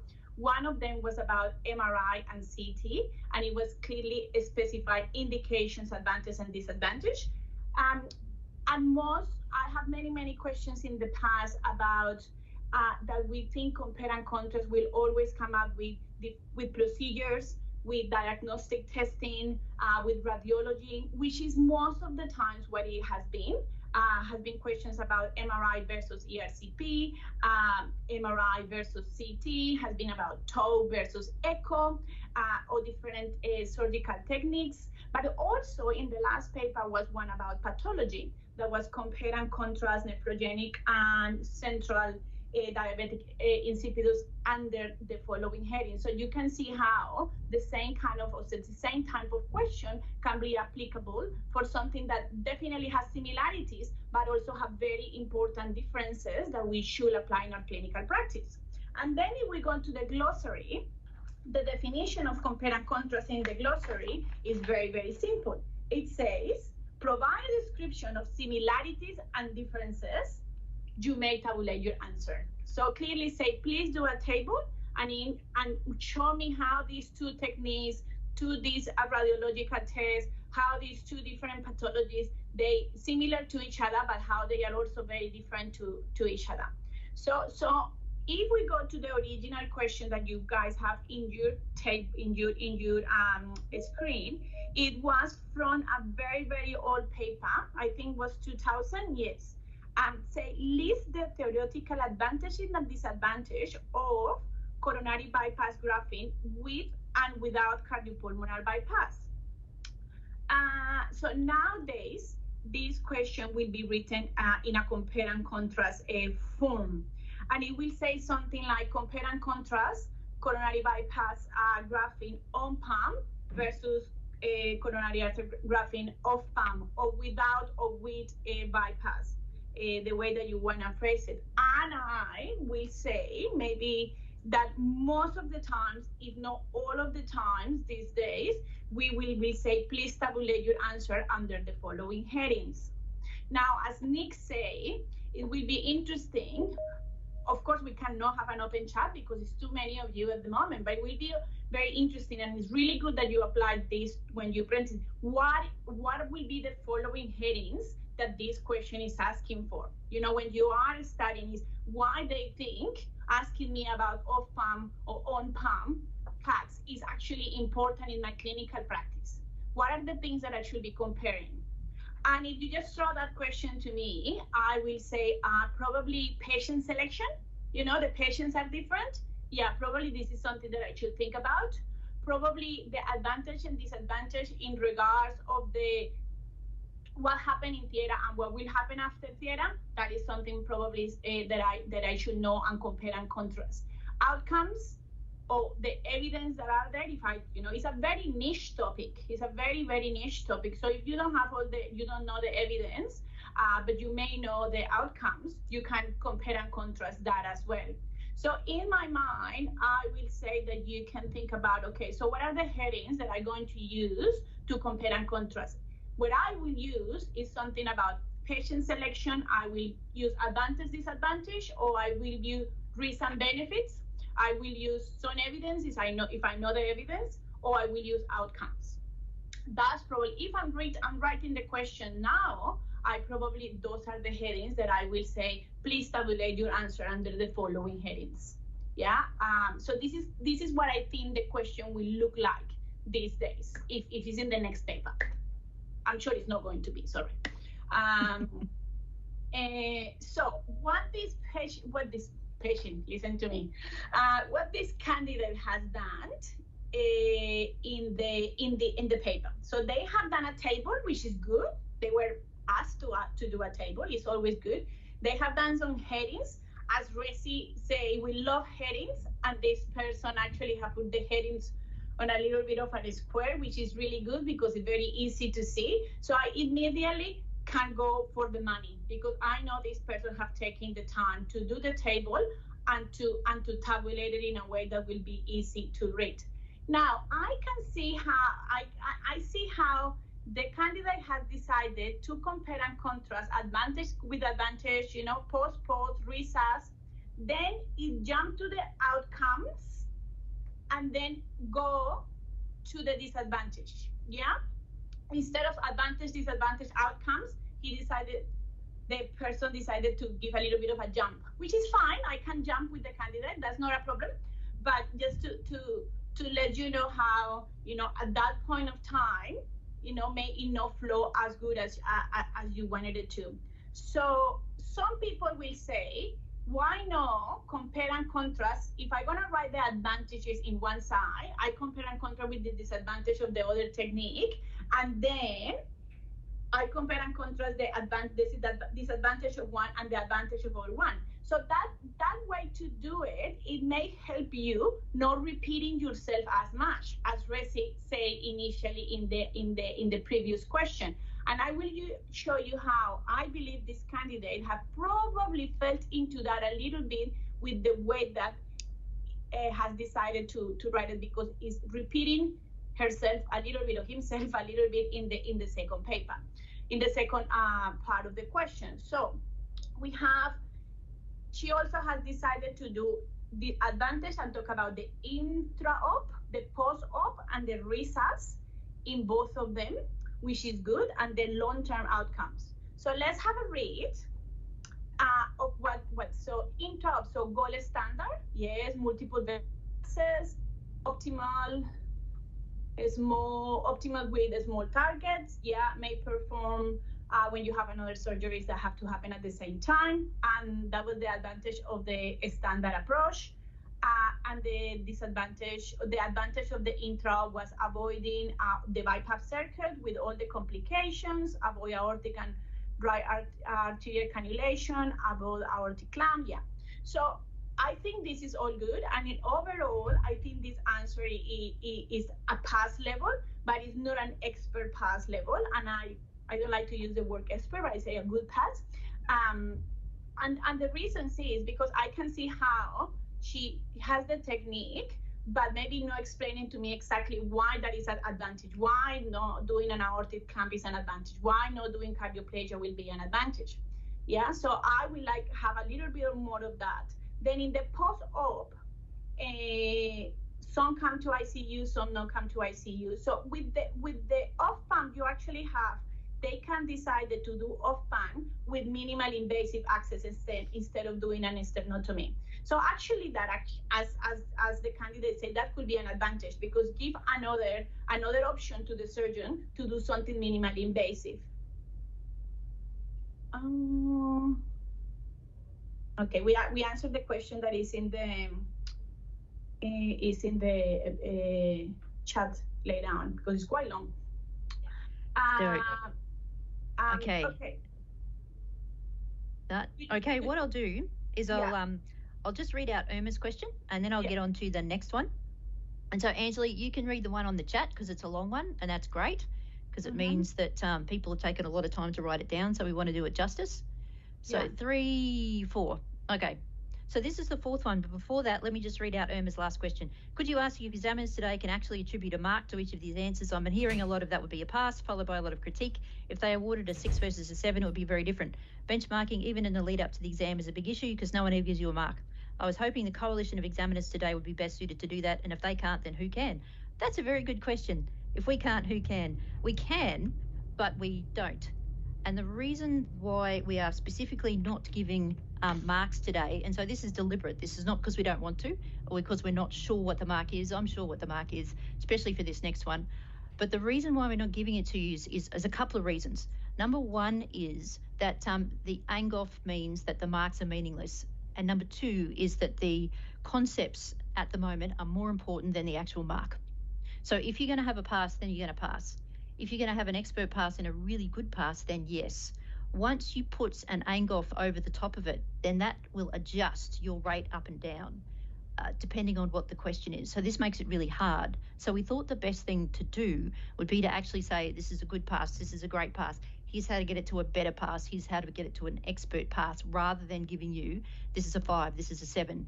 Because what you should, what we're aiming for is for you guys to do the best you can be, whatever number that turns out to be for the question. Now, I know that that is not the same as saying this is a definite 6, but it's actually impossible within that framework to say, I would give this question a 6, or I would give this question a 7. I suspect that that's deeply unsatisfying, that answer. But that is the reason why we haven't talked about that. In terms of the benchmarking, the ultimate benchmarking is, have you passed? Is it safe? Rather than an actual numerical number. What do you think, guys? Nick? Irma, Resi? I have like another reason that I don't think that giving a specific mark is that helpful at this moment in time, because for me as an examiner, the time that I have taken to look at this question, the marking template is not the same as when I actually mark. When I write the question answer myself, I come up with what I think. That template has already been scrutinized by a whole examiner board. If I'm now going to give you an exact number, that is purely my opinion based on a very brief interaction with me and this question at this moment in time. I don't think it does the exam process and the preparation and the overview and review afterwards any validity. I would discuss a question and answer template with my co-examiner, and together we come to an agreed way we look at it. So my 6 or my 7 might not be the same if I would mark the same question in 2 months' time when I actually have time to do that proper preparation. Yeah, that's fair enough. What we might do is leave that until the question. Yeah. So one thing that I want to say, for example, in this question that I just did, when I say it will be a pass, but it's not a good pass, I actually can give an idea why. It is because I do have the impression that this candidate knew what were the side effects of the bypass and the cardioplegia and the activation of the platelets and consumption, all the side effects that will cause, but also know that is no evidence of the improving long-term outcomes. However, and that will be a pass for me. So that's the primary question. You know, what are we actually discussing? That will be a pass. Now, a very good pass with a high MR for me will have been taken much more specify more in what kind of patient I decided to do on and what kind of patients I decided to do off. What are the difficulties in terms of the environment that I am on? At every single technique, you need is also who doesn't and where it doesn't. So that comprehensive is this is a more technical off PAM is a much more technically difficult. You need extra expertise, you need extra training, and your outcomes will depend if you're doing in a high volume. So that is the kind of knowledge or the, thinking outside the table that I will require to have an extra marks. Mm-hmm. Nick, you've got your hand up. I just wanted to reiterate what you were saying, Michaela. Until you're an examiner, I don't think people fully appreciate the amount of time that goes into both developing a question, but then also making the marking grid. This is weeks to months in planning to make sure that when we come up with a marking grid, we think it's fair, just, and appropriate. So, to spend half an hour looking at a sample answer for a question and then presenting it today, I think is a great resource for you guys. But again, I don't think we'd be doing it justice by giving an exact mark, because there would be weeks and numerous discussions going into the marking grid for that particular question. Michaela, it's another question. Sorry, it's another question in the chat when you have time, Michaela. Yeah, for sure. Michael, did I see your hand up? Michaela, just before that, can I just specifically address the comment about benchmarking? Yeah. I think it is tricky, especially when you're in smaller units where, you might not have a bigger study group, or you're studying on your own. It is very tricky. And I think the benchmarking actually comes from showing as many questions as you can to your colleagues and to other trainees studying with you. Because really the question is, are you, in your answer, are you addressing the question, are you safe? Is your consultant colleague thinks that's a possible mark? Mm-hmm. Yeah, fair enough. What I might do is we might go into the last one, and then after 4 SAQs, then we might stop doing SAQs and then just flick straight to Q&As as we're nearly finished time. And I do want to be able to sort of get through at least 4, because I think the first 4 are the most important 4, because everything else we can address, either the outline of the discussed question. I know there's a question in the chat, but let's have a look at this one. And then we'll open up to the floor. Here's your 60-year-old patient. List the most likely sources of the bacteria and then outline your management plan for the septic shock. And I'm doing this one. Okay, so let's list the most likely sources of the bacteremia from our ruptured AAA with a lot of plastic inside him, and now he's got staph. And isn't that just terrific? So let's have a look through. List the most likely sources. All right. So what I would like you to do is, first of all, just generally and globally look over what this is. And what this is very difficult to read, because there really isn't a lot of contrast between the ink and the background. And I haven't rewritten it in a darker ink. This is rewritten. It's de-identified by everything. There we go. It's de-identified by both handwriting, and we haven't told you the name of the patient. But the reason why I haven't rewritten it again in a different ink is because I'd like you to understand that this is what we look at when we mark, because we get the PDFs of the scanned answers. And is it really hard to read? Yes. Do we read it anyway? Yes. Would it be really good if people did high contrast pens? Absolutely. And so if you've got something in the chat that says this is a really terrible quality and I can't really read it, yeah, join the club. Okay, so enough of that. Let's get on with the content. What are the causes here of the potential sources of the bacteremia for 30 marks? 30%, sorry. This is good. I like this. The reason why I like this is because instead of somebody just vomiting out a random list, and people do vomit out random lists, they've made an attempt at structure, and you've got local cause, you've got systemic causes. With the local causes, they've done a really good job of taking it back to the stem, because the stem is about a AAA. So instead of saying local causes or just doing, wound, wanes, the W's of your post-op infection, they've gone down to talk specifically about the graft sites, about the abdominal collections, about wound site infections. I know from reading this that the candidate has seen a gut ischemia before of a ruptured AAA, because it's a post-emergency ruptured AAA. So the candidate has picked up the clue that the stem is trying to give them, that the SAQ is trying to give them. So well done them. Vascular access-related infections. Then they've just gone on to the general stuff. Hospital-acquired pneumonias, urosepsis, they got the whole thing. Or infectious endocarditis because they've realised it's a staph. That's great. So I would give this person their whole 30% because I think it's a really good, solid answer that has really identified both local and system causes and related it back to the STEM, and that is exactly what you need, and that's great. So big ticks for A.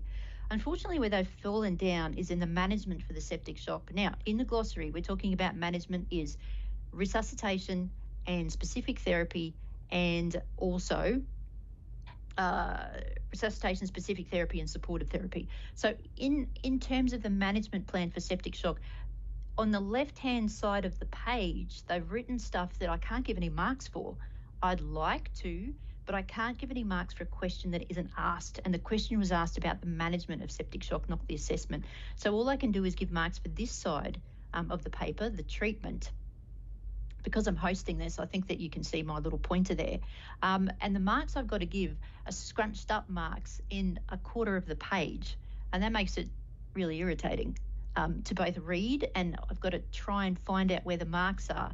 So is it a pass? I guess so, because yes, it talks about antibiotics, but there's more than just antibiotics than treating this patient. There's also there's antibiotics, but you've also got to look at source control. You've also got to find out, you've also got to talk about specific therapies they're going to use in your manic plan for this shock, and therefore there isn't the marks that you could have gotten for this one. Let's just completely talk about the resuscitation here. So outline your management plan for the septic shock. As you can see, his blood pressure is 60/40 and his heart rate is 148. So you're going to have to do something about that. Where in there is your fluid resuscitation? It just says fluid bolus 20 to 40 per kilo, reassess, POCUS. So where is the off stuff? Where is the on stuff? Where is the fluid line? Are you just going to give fluid bolus of 20 to 40 mils per kilo until you run out of fluid in the hospital? Or when? When are you going to add the vasopressors in? You've said noradrenaline, vasopressors, and plus or minus steroids. When are you going to plus or minus it? These are the questions that I'd really like to know. I definitely have the impression that the candidate knows this, but I can't mark by telepathy. And if I can't mark by telepathy, then I just can't give it to them. So he's got the heading, he or she, I don't know who it is. They've got the headings, but they don't actually have the detail that are going to get him a lot of marks here. And if they did, they would be able to do something about that. Now, number one, as a plug for the online instructional videos, and number two, because it'll help you, go and have a look at the online instructional video, which is number 3, and that is the management of a toxicology septic shock. Have a look at the management section in there, and you'll see that they've done a reasonable job of the vasopressors, the first line, the second line, the third line, when they're going to put them on, when they're going to put them off, when they're going to stop, when they're going to add in the steroids. You're going to add steroids at 2 NORAD, or you're going to add steroids at 20 NORAD. Which steroids are you going to use? Are you going to use cortisol, or are you going to use IV hydrocortisone? There are a lot of different things that you could do to improve the answer to your resuscitation. POCUS, I'm glad that you can spell it. That's great. But what does it actually mean? What are you looking for on your POCUS that is going to guide you? Are you going to talk about IVC compression? If so, great. Write that down. Now, in your specific therapy, you've talked about antibiotics. Sounds fine to me. Sounds good. Check sensitivities. My tip and my clue for making you sound like a boss when you are writing down anything about any drug, and this includes the vivas and this includes the hot cases as well, give me the dose and give me the route. If you can give me the dose and the route, that makes you sound like you've used it before, and that's the name of the game for this. Right, then you're talking about supportive care. Fine, there's no problems with supportive care for that one, except supportive care is really it's not worth very much. It's not worth very much marks talking about a fast hug when there's all this stuff in the resuscitation and the specific therapy that can really help you there. So in terms of their 70%, look, I don't think from what I've said that they've even got half of it. And that's a shame, because I have a feeling this candidate knows it, but they haven't written it down. And so that is my critique of that last question. So I've stopped sharing. I'm there. We're back. Michael, you've got your hand up. Is there any questions about that particular one? And if there is or isn't, then we can go on and have a talk about no, there's some other things. There was a question from Ben. I don't know if you've discussed it or wandered out for a few minutes about comparing and not necessarily contrasting in the question, and how to approach that. I don't know if you can see that question. Yeah, I can see that. I can see that because I'm a Queenslander as opposed to everybody else. Okay, I struggled with the word compare rather than just compare and contrast. For example, question 25, discuss the key differences. Okay, so you're not talking about compare and contrast in that question. This is a discuss question. So if you go back and have a look at the glossary, I've got about 4 screens open at the same time so that I can refresh my memory with everything. So the discuss questions are about underlying the principles. Where appropriate, this can include the controversies or the advantages and the disadvantages. And so when you're talking about this type of question, which is a discuss, then does this question want us to write a table? If you want to. I think tables are imperative for compare and contrast because it's so much easier to get the information next to each other. That's the compare, that's the contrast. Here it is. For a discuss question, you can do anything you like. And this is going to shade into the next question, which is, why can't we have our answers back?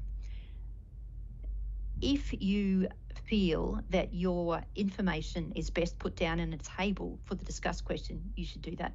If you feel that your answer is best elucidated with a heading and then bullet point, you should do that. It is whatever you feel gets the information down in the most clear way to demonstrate to the examiner that you are all over this subject. That's what it's for. So there are some questions where they say, do a table, it's the best way. There are other questions where they leave it up to you. There are some questions where the best way to answer this is actually a flowchart. And you will see you will see a flowchart in one of the online videos, which we gave you the link for right at the beginning. The flowchart questions are usually questions where there's a flowchart before, for instance, the vortex, the failed intubation, the management of the unstable versus stable VT, the management of the stable versus unstable anything, anywhere where there's a specific set of diagnostic challenges that you will have to find, pick, and then move on. These are best in that particular format. And so really the choice is yours. With this question, you can actually use both if you wanted to. It's also the best way that you feel that you can put your information on the piece of paper. This is not a compare and contrast question, and that's where I was clear. With the compare and contrast question, we will give you exactly what we want you to compare and contrast. You know, the pathology or the diagnostic technique or the procedure, and in the setting that we want to compare and contrast. And now we're going further, and we're telling you the headings that we want. But this one in particular, which people that can see the question is about discuss cardiac arrest management in the patient 4 hours post-cardiac surgery, and then compare your management. You actually can write bullet points why this cardiac patient post-cardiac surgery in ICU is different to any other patient, and write all those key differences. And then you can, in a table, compare and contrast adrenaline, noradrenaline, 3 shots instead of 1 shot. You know, all the specific management that we know that is the difference. Opening 5 minutes, well, this one I can open. Things like that. So you actually can use tables in your advantage. If that's the best way that you put your you can put your knowledge on the piece of paper. Yeah.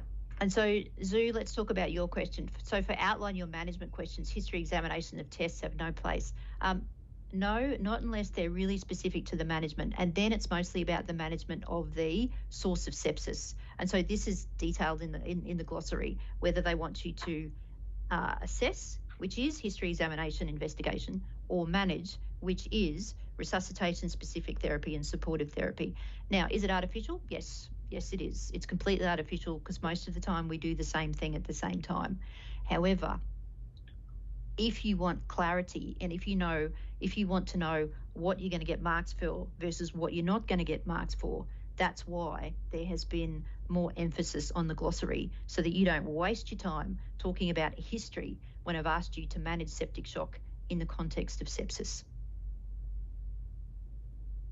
Edwin, let's have a look at you again. Sorry, Michaela, can I just jump in? There's been two hands up. Rob Carmichael and then Michael Tatton have their hands up. Rob, do you want to say what you want to say? Oh, thank you, Michael. Thanks, Michaela. My question is directed towards your answer that you were providing for the septic shock patient. And I'm just elaborating upon what you just mentioned about the investigations. So my specific question is, are you able to give us some guidance on just how much to include investigations when they're relevant in these management questions? And I bring up a specific example of, say, a shocked patient that's profoundly hypotensive, and that you might want an echo to help guide either your fluid resuscitation or then further define how you're going to continue resuscitation. So that's something I would do at the bedside, and then how best to incorporate that into your answer. I guess demonstrating that expert level of consultant level management without deviating too far away from the structure of the management question. Yeah, I think that's a really, really excellent question. And I think the answer is it's the results that you concentrate on and not the investigation. And so what you want is you want fluid management to address the you want fluid management to address the blood pressure of 60, don't you? And therefore, in terms of your fluid management, you will use an echo and your specific points will be this, as opposed to, here's a massive list of investigations. Pick which one is most helpful, examiner, to me when I manage the septic shock. And that's what some people accidentally write down.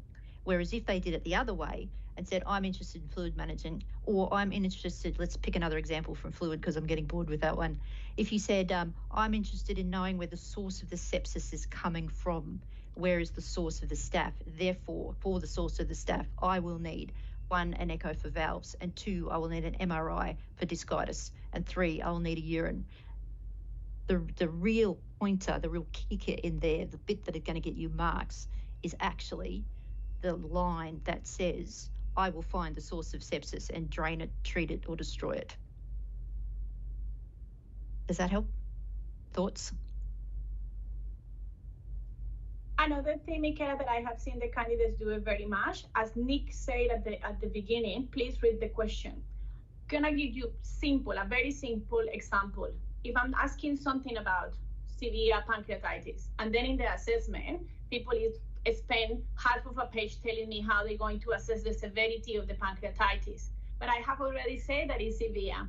So that true, completely true, everything that was written, but it's actually no assessing what I want you to assess for a severe pancreatitis, because I already say that was severe. Just as an example, because it's very, very tricky, that part of the assessment. Yeah. Now, for Ben, I think the other thing that you said, Ben, was I've written all of this down, but I don't know how to correct it and get it within 8 minutes. Get it down and show it to multiple different people. You really need, and this is when we start talking about benchmarking, and this is why I think that the forums like this would be more useful. And the fact that there were 115 people online is helpful to show us that people need this and that you want this. And if you want it, I think that we should provide it. But I need the feedback to show the college because they didn't think that's what we were. Okay, and now. Michael had his hand up, sorry, as well.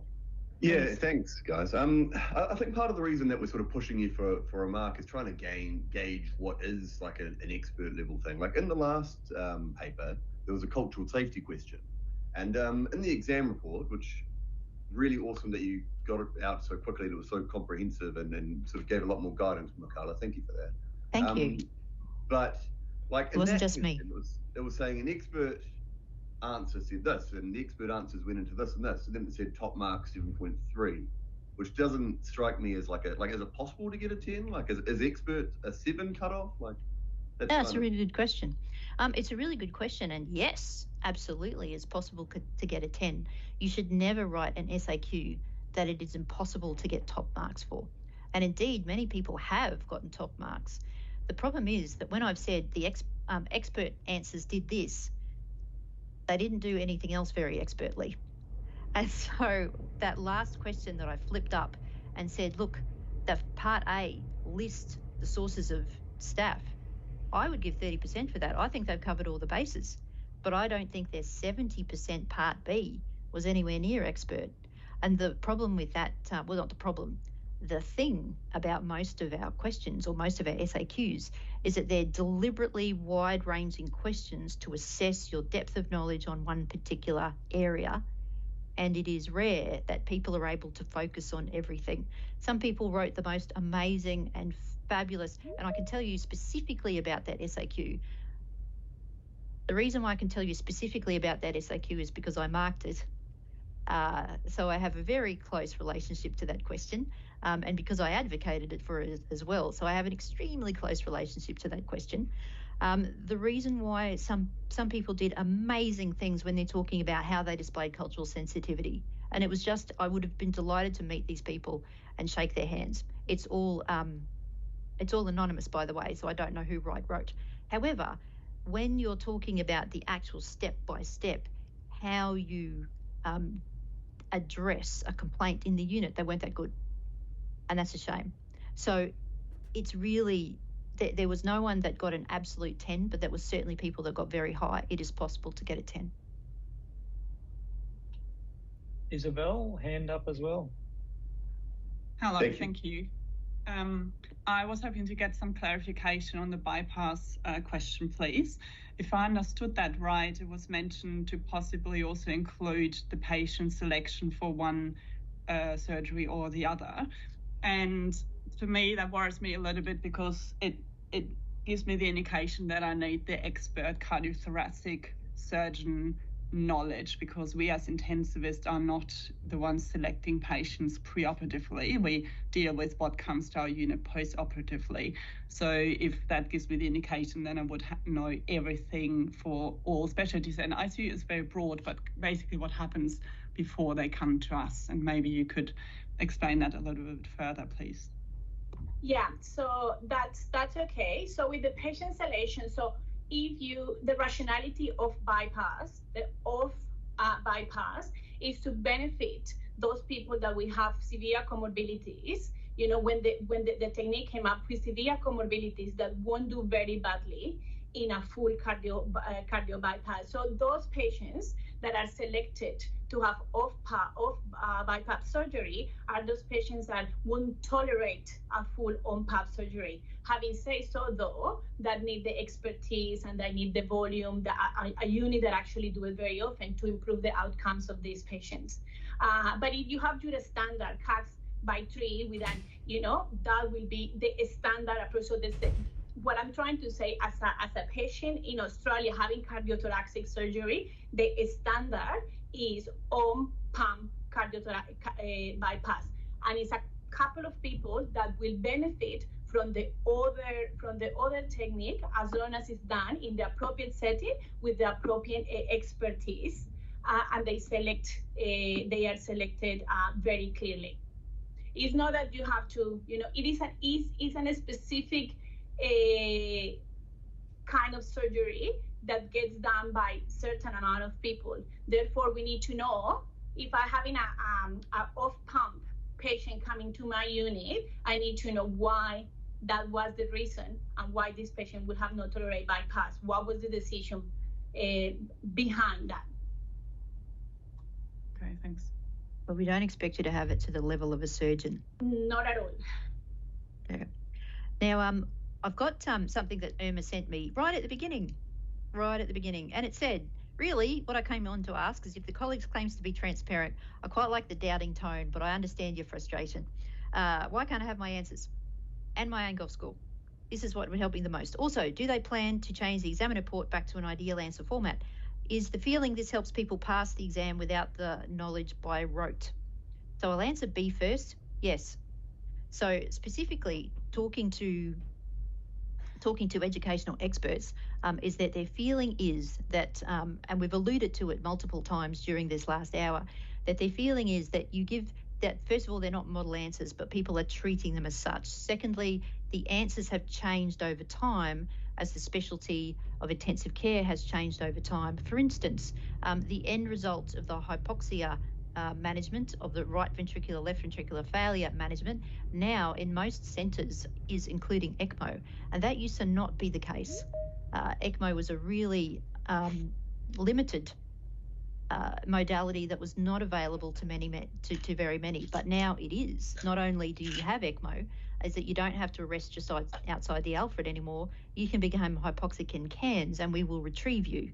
And this is new, just in the last 3 to 4 years of Queensland. So because it is changing rapidly, much faster, and that's just one example, much faster than what we now know. The use of proning in hypoxia, for example, when I was training, you only got proned if your fingers were falling off and you had widespread microvascular failure. Now you get proned within 2 hours of reaching the intensive care if your oxygenation is over 60% as soon as you tubed. So therefore, these answers change, and the way that we do intensive care has changed. So for those 2 reasons, no, the answers aren't there. But what I do think is important is, number one, I think you needed a better quality of formal report. I think you need a better quality of formal report, and I think you needed a better idea of where your sources came from, and that will be the syllabus. I know. And so therefore, thank you very much, because a lot of people worked very hard on that formal report to get it out as quick as we can, as soon as we can, and to give it much more detail as to what is and is not required. Now, let's have a look at why can't I have my answers if you're that transparent. The answer to that question is both twofold. It is both, and by the way, I don't know who wrote this question, so you're all completely de-identified for that one as well. The answer to this question is twofold. One is pure logistics, and the other one is about whether it's helpful or not. The logistic answer to why can't I have my answers is because what happens is that each candidate, and there are going to be over 100 candidates writing this next written exam. Each candidate has, let's see, 7 or 8 booklets. So that is 100 times 7 or 8 booklets. That's 700 booklets. And then what happens is that the college staff literally scan the ones that they need to, and then send each question or each pair of questions, usually no more than 3, out to the relevant examiners. And then as they send it out, then they all get marked. So they all get marked, and they are literally pulled into bits so that they can get marked. And then what do the admin do after that? Well, they go on to the next exam, and the next exam is the primary. And the next primary exam, I'm reliably told by the chair, has 120 candidates in it. Therefore, they do not have time to put your answers back together to do that. So from a pure logistical point of view, it's a no from that. So what can we do instead? Well, instead, what we've done is we've said that the next paper, and you will get this in your written acceptance of, yes, you are ready to sit the next exam, is to say you are allowed to take the paper home. You're allowed to take the paper home so that you can remember what you wrote. And then within a week to 2 weeks, the paper will then be put on the college board so that your SOT can see it then. Now, is it as good as you having your answers back? No, but at least it will give you more memory, because you can hold it in your hand as you're walking out the door, and you have been staring at it for the past 6 hours.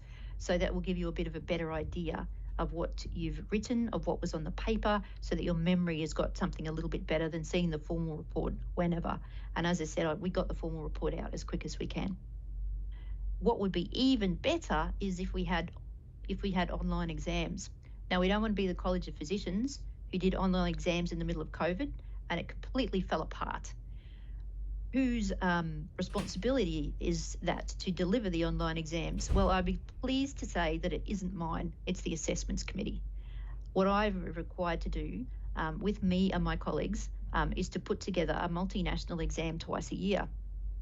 The format that it comes in is the format that it's previously come in. If they want to change the format, that goes up to the Assessment Committee. And then, of course, they're going to have to make sure that it's standardised, that it's okay, that they can do whatever they need to, which includes diagrams every now and then, that it's going to be consistent across all 3 examinations. There's 3 of them, remember. There's us. We think we're the best. Don't tell Andrew Seamark, but we are the best. He's my colleague who's the chair of the primary. There is the primary, and there's also the paediatric exam.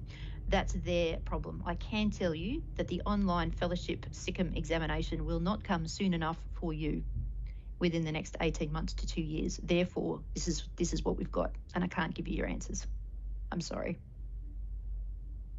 I do think, though, that we should be more consistent and we should be more transparent about the marking and the marking grids and the spread of the marks. So this is an attempt to do that. Let me know whether we've failed or not. Let me know whether you think, look, it's a good try, but you're still a bit shit at it, Michaela. Could you and your colleagues do something slightly different? In which case, fine. Please let us know, and we will see what we can do when we meet again on the 26th. But if you don't tell us, then we won't know. Any other questions?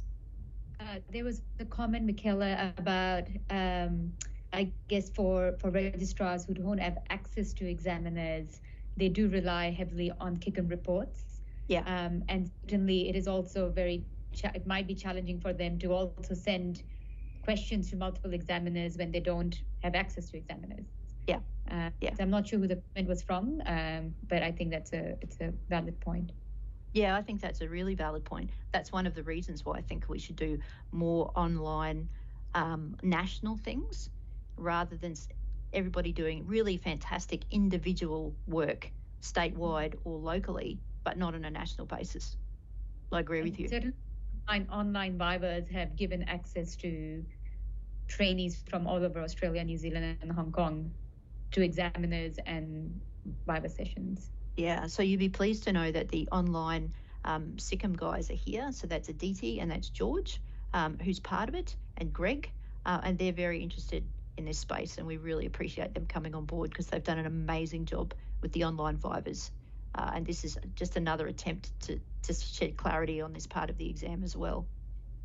So we're grateful to have them. They've given up their time this afternoon to sit in. There's a hand up by Robert Nicholson, I think. Yeah, sorry, that was me. I guess it's named Michaela and Nick, and it looks like Edwin's asked a similar question there because we were just comparing those two questions. My understanding, and from what you guys have just said, is that really what the answer would be to say, for example, in Nick's question, there were 3 different options for inotropes or vasopressors without actually saying what you would do if you had the patient in front of you. And Michaela, you were saying what you would start with and then what you would add another. So is that my interpretation of that there's no point saying 3 different things that are all technically correct if you don't sort of hang your hat and say what I'm going to do? What you should say is what you're going to do and what you're going to do if that doesn't work and what you're going to do to see if that doesn't work. Is that the correct interpretation of what those 2 things were saying? That's totally right, because we've all been on ward rounds with interns, and you say, well, what would you do here? And the intern goes, antibiotics? And you go, all right, which one? Vancomycin? And sometimes the answers remind me irresistibly of the please God don't pick on me intern answers that I get on the ward rounds. And I know that you know more than that, but I can't mark it unless you put it down on the paper. Thanks, Rob. And it's also priorities as well. So if that patient's dropped in your unit, you're probably not going to initially, the first thing you grab for is the noradrenaline. There's other things you're probably going to do while they're setting that up. So again, it's just about prioritization as well. Have a look at the online videos and see the candidates attempt to try and do that for particularly the toxicology question,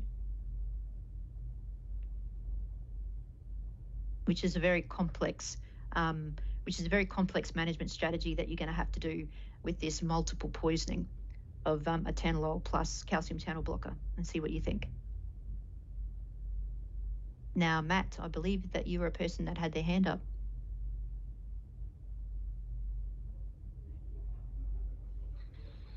Yeah. You sound like you're talking underwater. Which is fine. I just can't hear it. Taylor? That's better. Yeah. I was saying I'm a bit nervous asking this question because it'll point out that I asked the question about the transparency. So that's totally fine. As I'm sure you can imagine, it's pretty challenging when you sit the exam that triggers a review. It's had some challenges, and I must and I really appreciate what you've said about the striving to get better, and that we'll be able to take the exam home. I think that's fantastic. I think it makes a big difference because I got my feedback back, and I thought, and I was I felt, well, I'm close, but I can't remember what I wrote 3 months ago. The feedback grid is actually a really fantastic grid. The tick boxes, I think, and I'm going to be a bit. Oh, you just cut out. I was bracing myself. Darn. All right. He's back. Matt, are you back? You just cut out right when you were about to diss me. I'm ready. No, it's not you. I just don't understand if it's scanned, then it's just there. Like, I don't understand. Like, if the document's been scanned, then I think there's some administrative issues at the college if you can't just send it to me. If there's a reason, like I said in an email, I'm happy to sign a stat deck. I'm not going to use it to appeal. That's not what I want. I want to compare it to the table, the feedback that I got, because that would be very useful. Yeah. To help me prepare better next time. Yeah. I understand, and it is frustrating. And part of the frustration is, I completely agree. Why do we do all these things for our families every day? Our families that we treat, not personal families. Why do we do these things to our families all the time? We know have terrible memories. We know they're under stress, and then we say to the candidates, "Oh well, we'll get the formal report out to you when we can." That makes no sense to me. It never has. Therefore, I think it needs to be changed, and that's one of the first things I changed. Is I sat down with the head of assessments and said the feedback needs to go out, and it needs to go out early, and we need to release the paper right now so that people at least can get a head start. As soon as the clinical was finished, just release the paper. I'll get to the formal report as soon as I can, but can we just do that? So I think in terms of giving your answers back, there's a lot more to it than just I'll flick it to you and I promise not to use it to appeal. It's a lot bigger than that, and a lot of it has got to do with college staff and what they have to do. They have a big job. It's not just us that they have to look after. They literally have to go through reams and reams and reams of booklets just for one person. This is not fair. It's not fair on you. It's not fair on them. Is there a better way to give feedback? Yes, there is. Are we going to be able to fix everything? No. But we will build on what we've got and we will continue on. But I think one of the major ways is, 1, improving the feedback, 2, giving you a better, more transparent marking application, and 3, at least giving you something to hang to in your hand as you walk out so that you can remember what you wrote, and then trialing from there. I think online exams would solve a lot of problems, because then that would just be easy. As you say, it's press a button. Michaela, just a couple of comments. One saying thank you to everybody for the session today. And also, if you could just put the feedback form back up, please. Yeah, 2 things. 1, the online, the feedback for this session, the live session. Sorry, for this session. Yeah. Tell you what, let me just put up and share the QR code again so that everyone can take a picture of it now. And on those online videos, because this is a live thing that will then be forgotten, those online videos, because we can extend those. There we go. Let's just take you back. Stop that. Blah, blah, blah, blah, blah. There. How's that? There's also another question on if you can go over the plans for improving the feedback once more, please. Sure. The plans for improving the feedback are, number 1, you'll notice that the formal report looks a lot different to what it used to. The second thing that's going to happen is that I would like the formal report to be earlier or partial, so that you get different feedback from the written and you don't have to wait until the clinical was over until at least there was some written feedback. But that one I'm still having to talk to the board about. The second thing is that at least you now get to take your exam home with you so that you can show your SOT straight away. So that will be helpful. We are also having a look at the marking rubrics with a view to publishing them.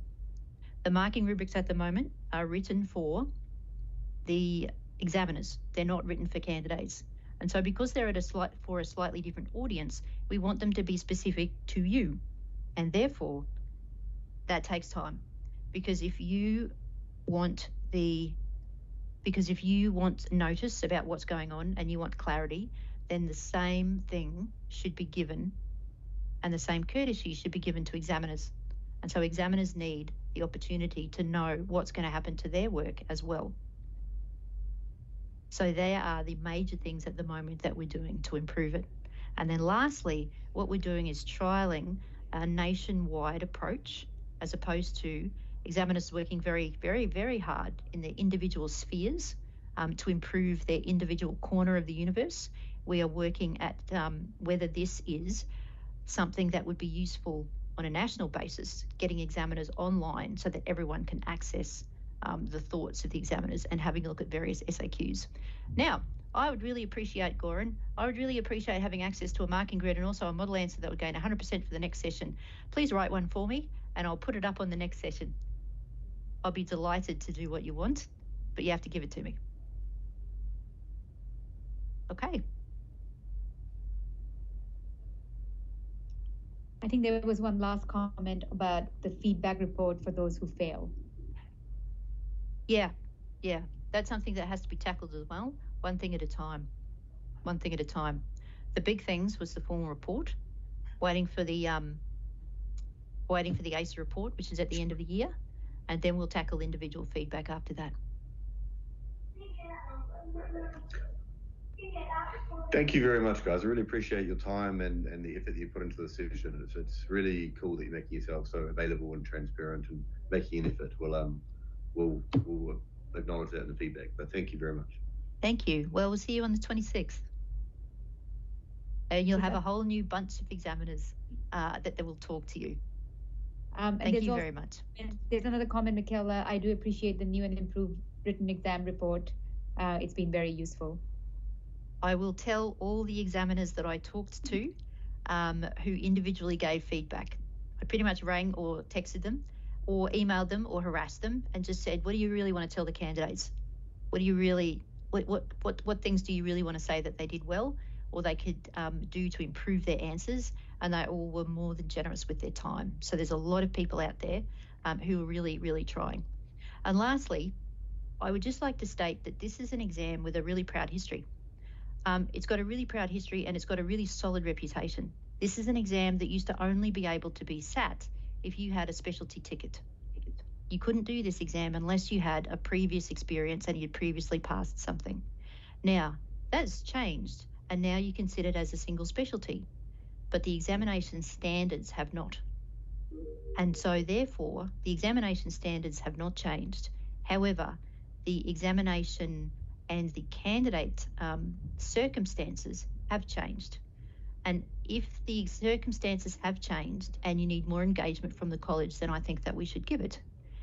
But I'd just like to let you know that the standards are the same. And so this exam, it will be, to all intents and purposes, to uphold the standards of the college.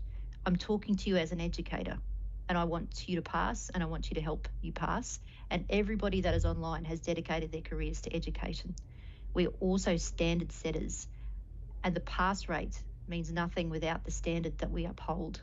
I had some people say, well, my consultant told me to sit this exam because the college is worried about the pass mark, and so this is going to be an easy exam, isn't it? And the answer to that is, I am responsible for, and my colleagues are responsible for, the treatment of intensive care in the community, and the community expects the same standards, and they will get them. But we will help you along the way. Thank you very much for listening. We will see you soon. I am now going to close the meeting. Thank you. Thank you.